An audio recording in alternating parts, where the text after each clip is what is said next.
మోకాల నొప్పులకు ఎటువంటి సర్జరీ లేకుండా ఎపియాన్ పెయిన్ క్లినిక్ అందిస్తున్న అత్యాధునిక చికిత్స.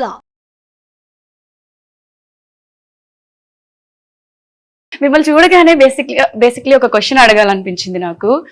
నేను చిన్నప్పుడు చదువుకుంటున్న ఏజ్ లో చంద్రముఖి సీరియల్ వచ్చేది, అక్క మీరు పేరుగా చేసేవారు. అప్పటి నుంచి మీ సీరియల్ కి మీకు ఫ్యాన్ అన్నమాట. సో ఇప్పుడు మేము పెద్దగా అయిపోయాము, మీరు మాత్రం ఇయర్స్ పెరుగుతున్నా అంతే యంగ్ గా. ఇయర్స్ పెరిగే కొద్దీ ఇంకా గ్లామర్ పెరుగుతుంది. అంటే మీకు చాలా ఉన్నాయి, ఇన్ఫర్మేషన్ ఉంది నా చిన్నప్పుడు, నా స్కూలు. సీరియస్లీ అప్పుడు ఎలా ఉన్నారు, ఇప్పుడు అంతకు మించి అంటే ఇంకా ఇంకా అందం పెరుగుతుంది. అంటే మీ గ్లామర్ సీక్రెట్. థ్యాంక్ యూ అంటే నాకంటే మెయింటైన్ చేసే వాళ్ళు చాలా మంది ఉన్నారు సినిమాల్లో కానీ అట్లా కానీ. ఏం లేదండి, nothing, little bit of care, ఒక డైట్, ఫిట్నెస్ అంటే వర్కౌట్స్, ఇంతే. తింటాం, తిన్నది అరిగించుకోవటం, ఇంతే, సింపుల్, అంతే, nothing more than that. So ఎంత ఎదిగినా కూడా ఒదుగుండే పర్సన్ ఎవరైనా ఉన్నారు అంటే ఎక్కువ మీ నేమ్ వినిపిస్తుంది. అంటే అంత సైలెంట్ గా, ఎక్కువ హడావిడి లేకుండా, ఇప్పుడు కూల్ గా, అలా ఎలా ఉంటారు? మెయిన్ గా మైండ్కి ఏం తీసుకోను. బేసిక్గా టెన్షన్స్ అవనివ్వండి, బీట్ గుడ్ ఆర్ బ్యాడ్, ఏది నేను అంత మైండ్కి ఎక్కిచ్చేసుకుని అట్లా ఉండను. వాట్ నెక్స్ట్ అనే టైప్లోనే ఉంటాను. స్మాల్ స్క్రీన్ లో మొత్తం మీ జెండా పాతిస్తారు, సో మీ బిగ్ స్క్రీన్ లో మిమ్మల్ని హీరోగా చూసే ఛాన్సెస్ ఉన్నాయా? ఏమో, అంటే నాకు ఆ కోరిక అదే అయితే ఉంది. అండ్ కథలు వింటున్నాను కొన్ని, అందులో సూటబుల్ ఉండాలి, అండ్ అవి మెటీరియలైజ్ అవ్వాలి. ఇవన్నీ కొంచెం టైం ప్రాసెస్, మేబీ, అంటే ఇట్స్ ఇన్ ప్రాసెస్. త్వరలో చూడొచ్చు, ఎక్స్పెక్ట్ చేయొచ్చు, if everything goes good. So ప్రతి ఒక్కరికి సొంత ఇంటి కళ ఉంటుంది. సో రీసెంట్ గా గృహప్రవేశం చేశారు, ఆ ఫీల్ ఎలా ఉంది? చిన్న కరెక్షన్ ఏంటంటే, అఫ్కోర్స్ మీరు అన్నది దాంట్లో రాంగ్ కాదు, కానీ సొంత ఇల్లే, కానీ అది మా అత్తయ్య మామయ్య వాళ్ళ కోసం యాక్చువల్లీ తీసుకున్నాము. ఓకే. మన పేరెంట్స్ కానీ మన పెద్దవాళ్ళు చాలామంది వాళ్ళ లైఫ్లో ఒక తీరని కళ అని చెప్పొచ్చు సొంత ఇల్లు అనేది. ఎందుకంటే వాళ్ళు చాలా కష్టపడతారు, ఇయర్స్ టుగెదర్. అప్పట్లో ఉన్న ఉద్యోగాలు, అప్పట్లో ఉన్న జీతాలు, వాటికి వాళ్ళకున్న పిల్లల్ని పెంచడానికి, వీటికే ఎక్కువ మంది సంతానం ఉంటే వాళ్ళకి అదే సరిపోతుంది, వాళ్ళని తీర్చిదిద్దటం. అండ్ సొంత ఇల్లు అనేది వాళ్ళకి కలగానే మిగిలిపోతుంది. సో అలా ఇది నా వైఫ్ మంజు వాళ్ళ పేరెంట్స్ డ్రీమ్ సొంత ఇల్లు అనేది. సో వాళ్ళ కోసం మేము కలిసి తీసుకున్న హౌస్ అది. ఓకే. సో ఫర్దర్ గా ఏ మూవీస్ రాబోతున్నాయి, ఏమైనా ప్రాజెక్ట్స్ సైన్ చేశారా? వెబ్ సిరీస్ ఒకటి ఇదిలో ఉంది, అండ్ వెబ్ మూవీ ఒకటి. సో ఇవన్నీ ఇన్ ప్రాసెస్ అన్నమాట. ఇన్ ప్రాసెస్ లో కొంచెం మెటీరియలైజ్ అవడానికి టైం పడుతుంది. ఓకే. సో గ్రీన్ టీ కూడా తాగుతూ మాట్లాడొచ్చు, ఆ గ్యాప్ ఇవ్వట్లేదు అంటారా? అదే లేదు, కొంచెం వేడిగా ఉంది. ఓకే. సో మీ నాన్నగారి నుంచి మీరు నేర్చుకున్న ది బెస్ట్ థింగ్ ఏంటి అంటే ఏం చెప్తారు? అంటే ఆయన ఈరోజు కొంచెం నాకున్న డిసిప్లిన్ అవ్వచ్చు, లేదా నేను నా ఫ్యామిలీని మేనేజ్ చేసుకుని ఫైనాన్షియల్ మేనేజ్మెంట్ కానీ, అది ఆయన దగ్గర నుంచి తెలియకుండానే నేను నేర్చుకున్నానని చెప్పాలి. అంటే నేను రియలైజ్ అయ్యే టైంకే ఆయన కొంతవరకు నేర్పించారు. ఓకే. ఇప్పుడున్న కొంచెం యూట్యూబ్ జ్ఞానంతో ఇంకొంచెం దాన్ని పెంచుకున్నాను. సో అంటే ఆయన writings is a great inspiration. Okay. ఆయనలా రాయాలి అని నాకు చాలా కోరిక ఉంటుంది. బట్ నేను as an actor I'm busy కాబట్టి రైటింగ్ సైడ్ కొంచెం తక్కువ. బట్ ఆయనలా రాయాలి అనేది, ఆయనలా రాయలేను ఫస్ట్ పాయింట్, బట్ ఆయనలా రాయగలగాలి అనేది నాకు అదొక దట్స్. ట్రై చేశారా ఏమైనా ఇప్పటి వరకు? నేను అడపదడప రాస్తుంటాను. నెక్స్ట్ నువ్వే అనే మూవీకి యాక్చువల్ డైలాగ్స్ రాశాను అప్పుడు. ఓకే. బట్ ఆ కెరియర్ ఆ యాంగిల్లో నేను ఎప్పుడు కంటిన్యూ చేయలే. నిరుపమ్ గారిలో యాక్టరే కాకుండా మంచి రైటర్ కూడా ఉన్నారు. అది ఫాదర్ ఆయన రాసేటప్పుడే, ఆయన చేసే ప్రాజెక్ట్స్ లోనే నాకు 4 సీన్లు ఇవ్వటం, రాయరా అంటాం, అట్లా తెలియకుండానే ఎంకరేజ్ చేశారు, కొంచెం నేర్పించారు. ఫ్రెష్ గా ఇప్పుడు మంజుల గారికి మీరు ప్రపోజ్ చేయాలి అంటే కొన్ని వర్డ్స్ మీ ఓన్ వర్డ్స్ లో ఎలా ప్రపోజ్ చేస్తారు మీ రైటింగ్స్ లో? ఎప్పుడైనా ఆవిడ కోసం ఏమైనా రాసారా? ఇది వరకు రాసాము, అంటే ఎప్పుడు the beginning of our journey Chandramukhi అన్నారు కదా, ఆ టైంలోనే అప్పుడు రాసుకునేవారా? ఓకే. ఇద్దరు ఏదైనా గుర్తుందా అంటే మీరు తన కోసం పర్టికులర్ గా ఇష్టపడి రాసింది? నిజంగానే గుర్తుండవు. ఆ టైంలో, ఆ మూమెంట్ లో ఎవడో లోపల నుంచి వచ్చి రాయిస్తాడు కదా, అలా రాసిన సో అబ్బాయిలు స్ట్రాటజీ అంటారు కదా, అంటే పడే వరకే రా, పడిన తర్వాత ఏం గుర్తుండవు, వన్స్ అమ్మాయి మన లైఫ్ లోకి వచ్చిన తర్వాత అన్ని మర్చిపోతారు. అంటే ఫ్లాష్ బ్యాక్ లో ఉండకూడదు కదా, ప్రెసెంట్ ఏంటని చూడాలి లేదా ఫ్యూచర్ ఏంటని చూసుకోవాలి, అందుకని జరిగిపోయిన అలా మర్చిపోతూ ఉంటారు. సో ప్రెసెంట్ ఏమైనా కొన్ని వర్డ్స్ తన కోసం ఏమైనా డెడికేట్ చేయగలరా, ఒక ప్రపోజల్ లా కానివ్వండి, మీరు ఏదైనా కన్వే చేయాలి అనుకున్నది? సింపుల్, అంటే నువ్వు లేనిదే నేను లేను అంతే. అంతే, ఏమన్నా చెప్పారు, ఇంప్రెస్. అక్కడ మీరు ఫాదర్ అయిన తర్వాత, అంటే బిఫోర్ మీకు మ్యారేజ్ కి ముందు నాన్నగారిని ఎప్పుడైనా తెలుసో తెలియకో హర్ట్ చేసి ఉంటారు కదా, ఆ రియలైజేషన్ మనం, అంటే మన పేరెంట్స్ మనకి చెప్తే వీళ్ళు ఎప్పుడు చెప్పిందే చెప్తూ ఉంటారు అనే ఒక వర్షన్ ఉంటుంది. వన్స్ వాళ్ళు లేనప్పుడు ఆ వాల్యూ మనకు అర్థం అవుతుంది. సో అలా మీరు ఎప్పుడైనా ఫీల్ అయిన సందర్భాలు ఉన్నాయా? చాలా ఉన్నాయి. అది ఎప్పుడంటే డెఫినెట్లీ మీరు అడిగినట్టు నేను ఫాదర్ అయిన తర్వాతే. ఎందుకంటే ఆ రెస్పాన్సిబిలిటీ కానీ మనం మన పిల్లలకి చెప్తున్నప్పుడు కానీ, ఓకే మన ఫాదర్ మనకి చెప్పారు, అదే మళ్ళీ మనం చెప్తున్నాము, అప్పుడు మన బిహేవియర్ ఎలా ఉంది, ఎలా రియాక్ట్ అయ్యాము అనేది డెఫినెట్ గా గుర్తొస్తుంది. అంటే ఇది ప్రతి వాళ్ళ జీవితంలో లైఫ్ సైకిల్లో ఎక్కడో చోట స్ట్రైక్ అవుతుంది. అంటే మనం హస్బెండ్ నుంచి ఫాదర్ అవుతాము, ఫాదర్ అయిన తర్వాత మన ఫాదర్ ప్లేస్ లో మనం ఉంటాము. సో మన కొడుకు వాడు మనకి ఎదురు తిరిగినప్పుడు లేదా మన మాట విన్నప్పుడు మన రియాక్షన్, అంటే ఏ సినిమా కట్టింగ్ లాగా ఇప్పుడు మనం అప్పుడు మనం, అట్లా చాలా సందర్భాల్లో నేను రియలైజ్ అయ్యాను. ఇంకా ఆయన ఉంటే మేబీ ఎలా రియాక్ట్ అవుతా నాకు తెలియదు, కానీ ఐ ఫెల్ట్ ఏమో అలా చేసి ఉండకూడదేమో అప్పుడు, అట్లా ఆయన మాట విని ఉండాల్సిందేమో అనిపిస్తూ ఉంటుంది చాలాసార్లు. ఓకే, సో మీ అబ్బాయి అక్షయ్ అండ్ మీకు ఎక్కువ క్లోజా లేకపోతే మంజుల గారికి ఎక్కువ క్లోజా? వాడు మదర్కే ఎక్కువ క్లోజ్. మదర్కే ఎక్కువ క్లోజ్, ఎందుకంటే నేను కొంచెం రెస్ట్రిక్షన్స్ పెడుతుంటాను. అంటే ఫుడ్ విషయంలోనే, పెద్ద వేరే ఏం కాదు, ఫుడ్ విషయంలో కానీ కొంచెం యాక్టివిటీస్ విషయంలో కానీ అవి జనరల్ గా పిల్లలకి నచ్చవు కదా. సో మదర్స్ అనేవి కొంచెం మదర్స్ ఎక్కువ ప్యాంపర్ చేస్తారు.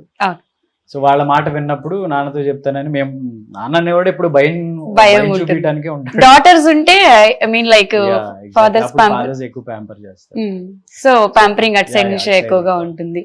అంటే పర్టికులర్ గా ఇప్పుడు మీరు ఏమైనా అనుకుంటారా తనతో ఇదే చేయించాలి, లైక్ ఇది చదివించాలి, అలాంటి ఐడియాస్ పిల్లల మీద రుద్దటం మా ఫాదరు చేయలేదు, నాకు అలాంటి ఉద్దేశాలు లేవు. మీకు కూడా ఇంట్రెస్ట్ లేదు? అలాంటి ఉద్దేశాలు లేవు. వాళ్ళ ఇంట్రెస్ట్ ని ఎంకరేజ్ చేయటమే as a parent. Okay, as a parents గా పిల్లలకి ఇచ్చే సపోర్ట్ ఎంత వరకు ఇంపార్టెంట్ అని మీరు అంటారు? అంటే చాలా మంది పిల్లలు ఎలా అంటే, ఇప్పుడు వాళ్ళకి ఒక గోల్ ఉంటుంది, వాళ్ళకి కొన్ని ఇష్టాలు ఉంటాయి, పేరెంట్స్ అవి యాక్సెప్ట్ చేయరు. యాజ్ ఎ పేరెంట్ గా అసలు దాని గురించి మీరు ఏం చెప్తారు? ఐ థింక్ ఈ జనరేషన్ లో పిల్లలు చాలా మెచ్యూర్డ్ గా ఆలోచిస్తున్నారు, చాలా బ్రాడ్ మైండెడ్ తో ఉన్నారు, వాళ్ళకి చాలా ఐడియాస్ ఉన్నాయి. మనకి మన పేరెంట్స్ కి పాత జనరేషన్స్ కి లేని ఐడియాస్ ఈ జనరేషన్స్ లో చాలా ఎర్లీ ఏజ్ లో వచ్చేస్తున్నాయి వాళ్ళకి. సో వాళ్ళకి ఇది మంచి ఇది చెడు అని కొంచెం ఎక్స్ప్లెయిన్ చేసి ఒక చిన్న క్లారిటీ ఇస్తే డెఫినెట్ గా వాళ్ళు ఆ మంచివేనే చూస్ చేసుకుంటారు. యాజ్ ఎ పేరెంట్ డెఫినెట్ గా ఎవరైనా పిల్లల ఇష్టాలని సపోర్ట్ చేయాలి, చేస్తేనే వాళ్ళు నెక్స్ట్ లెవెల్కి వెళ్ళడానికి హెల్ప్ అవుతుంది. అవును, మిమ్మల్ని నిరుపమ్ గారు అని పిలవడం కంటే కూడా అందరూ ఇప్పుడు డాక్టర్ బాబు అంటేనే ఎక్కువ గుర్తుపడుతున్నారు. నేను కష్టపడకుండా డాక్టర్ అయిపోయారు, సంపాదించిన డాక్టర్, చదవకుండా డాక్టర్ అయిపోయారు. సో నిరుపమ్ గారు వస్తున్నారంటే నిరుపమ్ గారు ఎవరు, డాక్టర్ బాబా అలా గుర్తుపడుతున్నారు. సో ఆ సీరియల్ ఫస్ట్ సక్సెస్ తర్వాత మీరు తీసుకున్నది బిగ్గెస్ట్ కాంప్లిమెంట్స్ ఏది అంటే ఏం చెప్తారు? కాంప్లిమెంట్స్ చాలా మంది రకరకాలుగా ఇచ్చారు, కానీ అంటే మీకు బాగా చుట్టూ ఉండేవాళ్ళు, మనం రోజు కలిసేవాళ్ళు, మనకి లేదా మన చుట్టాలు కానీ మనకి కాంప్లిమెంట్ ఇవ్వటం అనేది సహజం. అవును, కానీ ఇప్పుడు మెగాస్టార్ చిరంజీవి గారు లాంటి వాళ్ళు, వాళ్ళ అమ్మగారు పని కట్టుకుని మన ఫోన్ నెంబర్ తెలుసుకుని మనకు ఫోన్ చేసి మాట్లాడాల్సిన అవసరం లేదు. ఆవిడ ఫోన్ చేశారు, రోజు చూస్తాను చాలా బాగుంటుంది అని, అంటే వాళ్ళ ఇంట్లో మనిషిలాగా మాట్లాడారు. Okay, that is biggest thing. అంటే వాళ్ళ అదే పవన్ కళ్యాణ్ గారి తోటలో ఉన్న మామిడికాయలు ఒకసారి వచ్చినాయి, ఒక పెద్ద బాక్స్. అండ్ బ్రహ్మానందం గారు, ఆయన పని కట్టుకుని కాల్ చేసి నన్ను అప్రిషియేట్ చేయాల్సిన అవసరం లేదు. ఆయన చేశారు, మురళీమోహన్ గారు చేస్తారు. ఓకే. సెకండ్ సీజన్ స్టార్టింగ్ అప్పుడు కూడా ఆయన కాల్ చేశారు, ఇలా ప్రోమో ఒకటి వస్తుంది, అదేంటి కొత్తదా పాతదా ఏంటి అసలు అని. ఓకే. సో మనతో ఏ అవసరం లేదు, మనతో ఏ పని లేని వాళ్ళు కూడా ఫోన్ చేసి మాట్లాడుతున్నారంటే మనల్ని ఎంత ఓన్ చేసుకున్నారు, ఎంత ఇంట్లో మనిషిలా ట్రీట్ చేస్తున్నారు అనేది అనిపిస్తూ ఉంటుంది. అవును, అంటే ఇన్ని సీరియల్స్ వచ్చాయి, ఎన్నో ఎపిసోడ్స్ అయిపోయాయి, ఎంతో మంది హీరోస్ వచ్చారు వెళ్ళిపోయారు, బట్ కార్తీక దీపంకి వచ్చినంత క్రేజ్ సీరియల్స్ లో ఏ సీరియల్ కి రాలేదు. మంచు లక్ష్మి గారు కూడా ట్వీట్ చేశారు, మా మదర్ ఇలా ఫీల్ అవుతున్నారు అని చెప్పి. సో అంటే సీరియల్స్ క్రేజ్ ని పెంచింది మీరేం చెప్పుకోవచ్చు? ఏం కాదు కానీ కార్తీక దీపం అని చెప్పొచ్చు. మేబీ ఆ స్టోరీకి అందరూ అలా కనెక్ట్ అయ్యారు, ఆ క్యారెక్టర్స్ కనెక్ట్ అయ్యారు. ట్రూ, అది మంచు లక్ష్మి గారు పోస్ట్ చేశారు ఏదో స్టోరీ అన్నప్పుడు ఇదేదో మీమ్ ఎవరో క్రియేట్ చేశారు అని అనుకున్నాను, కానీ ఆవిడ నిజంగా పోస్ట్ చేశారు అన్న విషయం లేటర్ ఆన్ నాకు రకరకాలుగా చాలా మంది ఫార్వర్డ్ వస్తున్నప్పుడు ఏంటి ఇది నిజమా అని తర్వాత రియలైజ్ అయ్యాను. అలాగే వెన్నెల కిషోర్ గారు కానీ అట్లా ఆయన మూవీస్ లో ఎక్కడో చోట కార్తీక దీపం, డాక్టర్ బాబు ఈ పేర్లు ఎక్కడో వాడుతూ ఉంటారు. సో అట్లా అంటే కామన్ పీపుల్ సీరియల్స్ చూడడం వేరు, నార్మల్ గా ఇంట్లో అమ్మ వాళ్ళు అమ్మమ్మలు మా లాంటి వాళ్ళు చూస్తాం, బట్ సెలబ్రిటీస్ నుంచి ఈ అప్రిషియేషన్ రావడం అనేది చాలా గ్రేట్. సో ఇప్పుడు కార్తీక దీపం 1 కి ఏదైతే క్రేజ్ ఉందో 2 కి కూడా అంతే రావచ్చు అంటారా? వస్తుంది, డెఫినెట్ గా వస్తుంది. అంటే ఏ నమ్మకంతో చెప్తున్నాను అంటే ఎమోషనల్ కనెక్ట్ సీజన్ 1 లో ఎలా ఉందో సీజన్ 2 కూడా సేమ్ అంతే ఉంటుంది. ఎందుకు అంటే అది సీజన్ 1 క్రియేట్ చేసిన హైప్, దానికి ఉన్న స్టాండర్డ్స్ ఒక లెవెల్లో ఉంటాయి. సీజన్ 2 చేసినప్పుడు వాటికి ఏమాత్రం తగ్గకుండా ఉండాలి అనేది డెఫినెట్ గా కాన్షియస్ గా ఉన్నారు, అందరూ ఉన్నారు, టీం అంతా అలాగే ఉన్నారు.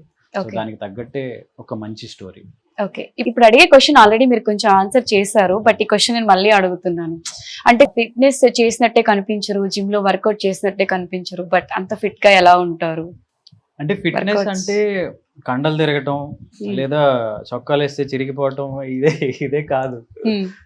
సో లీన్ గా కూడా ఇప్పుడు నాగార్జున గారు ఉంటారు, ఆయన హ్యూజ్ గాను వీళ్ళు కండలుగా ఏమి ఉంటారు, లీన్ గా ఉంటారు, ఈజ్ వెరీ ఫిట్.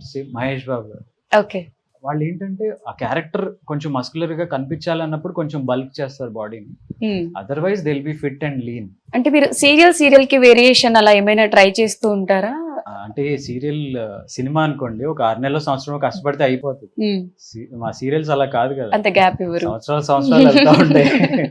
లోపు ట్రాన్స్ఫర్మేషన్ అంటే కష్టం అండ్ మల్టిపుల్ గా 2 ప్రాజెక్ట్స్ చేస్తున్నాను అనుకోండి, సేమ్ లుక్ అవుతుంది. డేట్స్ మనం డ్రెస్ లో చూపిస్తాం కానీ బాడీలో చూపించారు. ఓకే, సో జిమ్ అనగానే నాకు ఒకటి గుర్తొచ్చింది. జిమ్ లో మీ వైఫ్ ఒక ప్రాంక్ చేశారు, లైక్ కళ్ళు తిరిగి పడిపోయినట్టు, మీరు చాలా షాక్ అయ్యారు. డాన్స్ ప్రాక్టీస్ చేశారు. సో మీరు చాలా భయపడ్డారు అప్పుడు. అంటే అలాంటి ప్రాంక్లు మీకు నచ్చుతాయా? అండ్ అది ఆ ఇన్సిడెంట్ చూసినప్పుడు మీ ఎక్స్ప్రెషన్, మీ రియాక్షన్? డెఫినెట్ గా నచ్చవు అవి, ఇక అంతా యూట్యూబ్ మహిమ. వాళ్ళని చూసి వీళ్ళని చూసి వాళ్ళు ప్రాంకులు చేస్తున్నారని వీళ్ళు చేస్తున్నారని అట్లా ఏదో సరదాగా ట్రై చేసింది, కానీ I definitely don't recommend anyone అలాంటివి చేయకండి. అంటే నేను బేసిక్గా నాతో ఉన్నది ఏంటంటే, నేను ఆనందపడటం కానీ ఎక్కువగా ఉండదు, బాధపడటం కానీ ఎక్కువ లెవెల్లో ఉండదు, న్యూట్రల్ గా ఉంటుంది. కాబట్టి నా రియాక్షన్ అలా ఉంది, కానీ అదే కొంచెం అటో ఇటో హైపర్ అవడం అనుకోండి, వాళ్ళ రియాక్షన్ వేరుగా ఉంటది. అవును, కూల్ గా ఉన్నారు కాబట్టి సెట్ అయింది. కొంచెం హైపర్ రియాక్ట్ అయినా కూడా కష్టం. అప్పుడు కూడా ఎందుకు నేను గబుక్కుని నిజమేమో అని నమ్మానంటే, ఆ రోజు ఏదో పూజ జరిగింది, మార్నింగ్ నుంచి ఉపవాసంలో ఉందన్నమాట. సో అందుకని నిజంగానే తను ఆ వీక్నెస్ తో పడిపోయిందేమో అని అలా భయపడ్డారు, కంగారు పడ్డా. ఓకే, ఇప్పుడు మీరు ఒక సిరీస్ కుమారి శ్రీమతితో నిత్యమినంతో స్క్రీన్ షేర్ చేసుకున్నారు, ఆవిడతో వర్క్ చేయడం ఎలా అనిపించింది? ఫస్ట్ నిత్యమేనన్ గారు లీడ్ అన్నప్పుడు కొంచెం భయపడ్డారా? భయపడటం అంటే she's a great actress and national లెవెల్లో అన్ని లాంగ్వేజ్ లో చేస్తున్నారు. ఆ ట్రీట్మెంట్ ఎలా ఉంటుంది అంటే, ఆవిడ ఎలా రిసీవ్ చేసుకుంటారు, మనతో ఎలా మాట్లాడతారు, కలిసి వర్క్ చేయాలన్నప్పుడు అది ఎలా ఉంటది అనేది చాలా రకరకాల ఆలోచనలు తిరుగుతుంటాయి కదా. నేను మామూలుగానే గబుక్కుని దూసుకెళ్లే టైప్ కాదు. ఓకే. అవతల మాట్లాడితే మనం కూడా మాట్లాడి అట్లా స్లోగా Connect. సర్కిల్లోనే యాక్టివ్గా ఉండే పర్సన్. ఓకే. సో ఎలా ఉంటది ఏంటి అని ఆ ఇన్హిబిషన్స్ ఏవే ఉండేవి. But she's very cool. చాలా బాగా మాట్లాడతారు, చాలా బాగా ఈ కౌంటర్ అంతా బాగుంటుంది. ఓకే. వర్కింగ్ ఎక్స్పీరియన్స్ ఎలా అనిపించింది? వర్కింగ్ ఎక్స్పీరియన్స్ ఒక పాయింట్ మేము అవుట్డోర్ చేసాం రాజమండ్రి దగ్గర. నీకు తెలుసుగా ఆ టేపు ఎలా ఎండలు మండిపోతాయి. ఎండలని కాదు అంటే జనం కూడా కార్తీక దీపం టైమ్. ఓకే. సో ఈ డాక్టర్ బాబు ఈ హడావిడి ఎక్కువ ఉంది. నిత్య మీనన్ ఫేమ్ కంటే మీ ఫేమ్ ఎక్కువ ఉండి ఉంటుంది మేబీ అక్కడ. అదే ఆవిడ నేషనల్ అయితే మనం లోకల్ ఆ టైప్. సో ఒక పాయింట్ లో 2 రోజులు చూసారు, 3 రోజులు చూసారు, 4 రోజుల నుంచి తను కూడా డాక్టర్ బాబు అని పిలవడం స్టార్ట్. తనకి అప్పుడు తెలిసింది జనాలు ఏంటి, గోల్ ఏంటి, డాక్టర్ బాబు ఏంటి అసలు అనేది. తర్వాత కొంచెం గ్రాడ్యువల్ గా తెలుసుకుని అలా. సో డాక్టర్ బాబు అని పిలిచినప్పుడు హ్యాపీగా ఫీల్ అవుతారా, నిరుపమ్ గారు అని పిలిచినప్పుడు హ్యాపీగా ఫీల్ అవుతారా? రెండు నా పేర్లే. రెండు మీ పేర్లే. నా పేర్లే. జనానికి ఎక్కువ డాక్టర్ బాబుగా గుర్తుండిపోయాను. సీజన్ 1 అయిపోయిన తర్వాత కూడా చాలా మంది ఇంకా ఆ పేరుతోనే పిలవటం ఎక్కువగా రీల్స్ లో డాక్టర్ బాబు అని చెప్పి. సో ఈ నిత్య మీనన్ తో మళ్ళీ ఈ సీక్వెల్ ఎప్పుడు ఉండబోతుంది అంటే? ఉన్నారు, స్క్రిప్ట్ వర్క్ జరుగుతుంది అని రీసెంట్ గానే చెప్పారు. బట్ ఉంటుంది I think soon, very soon. Okay. Vyjayanthi movies లో మీకు ఆపర్చునిటీ రావడం ఎలా ఫీల్ అవుతుంది? అది కూడా ఒక రకంగా కార్తీక దీపం క్రెడిటే.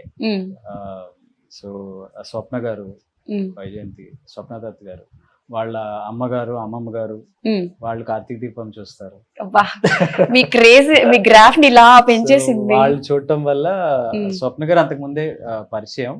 సో తను కూడా ఆ టైంలో చూడటం, సో ఈ క్యారెక్టర్ కి వై నాట్ హిమ్ అని అనుకోవటం. సో అట్లా ఇది కూడా ఒక రకంగా క్రెడిట్ గోస్ టు కార్తీక దీపం.